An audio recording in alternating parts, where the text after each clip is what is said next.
Отандық әнші Ақбота Сейітмағамбет қыздарды ұзатуға түбегейлі қарсы екенін кесіп айтты. Ажырасып кеткен өнер иесі мұндай ұсыныстардан бірден бас тартатынын мойындады.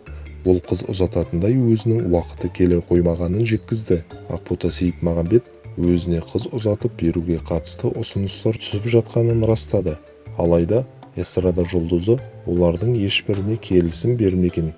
Себебі екі баланың анасы мұндай шараларға әзірге қатысуға өзін толықтай лайықты деп есептемейтін болып шықты. Бұл туралы ол опмай бағдарламасы кезінде айтты. Қазіргі уақытта қыз ұзатпаймын. Бірден айтайын, ұсыныстар түсіп жатады. Әйтпесе оңтүстіктен хабарласып, қызымызды ұзатып беріңіз деп айтады. Қалыңдықтардың өздері де қоңырау шалады. Мен өзім қазіргі уақытта сөздің ашығы ешқандай қызды ұзатқым келмейді.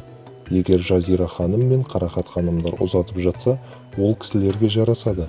Үлкен кісілер, қанша уақыттан бері елдің алдында жүрген кісілер. Менің үлгі тұтатын әпкелерімнің бірі ғой.